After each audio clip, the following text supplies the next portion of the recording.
ఈ పోస్టర్ ఏం రిప్రజెంట్ చేస్తుంది అని ఆయన అడుగుతాడు. సో వీళ్ళు ఎవరైతే మంచి ఎక్స్ప్లెనేషన్ ఇస్తారో వాళ్ళలో టాప్ 3 సెలెక్ట్ చేసి వాళ్ళకి గిఫ్ట్స్ ప్రజెంట్ చేసిండే.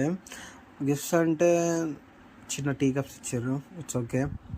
అయితే నేనైతే రిప్రజెంట్ చేసే దాంట్లో లేనన్నమాట. నేను గమ్మున లోపల కూర్చున్నా లోపల క్లాస్ దగ్గర. సో మా మేడం నన్ను పిలిచి నన్నే వీడియో తీసుకోమన్నది. మొత్తం అందరిది గ్రూప్ అందరిది వీడియో ఇంకా ఫొటోస్ అది అయిపోయిందా. దాని తర్వాత మళ్ళీ ప్రైజ్ డిస్ట్రిబ్యూషన్ అప్పుడు కూడా మళ్ళీ నేనే వీడియోస్ ఫొటోస్ తీసుకుండే.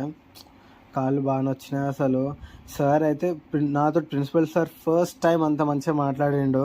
సో అలా ప్రతి ఫోటోకి మంచిగా నవ్వుకుంటూ ఎక్స్ప్రెషన్ ఇచ్చి ఫోటో వీడియో సెషన్ కంప్లీట్ చేసేసినాము. సో మాకు సాఫ్ట్ స్కిల్స్ సెషన్ అయిపోయినాయి అన్నమాట. మా మేడం చెప్పింది. యాక్చువల్లీ మా మేడం ఫస్ట్ ఏం చెప్పిందంటే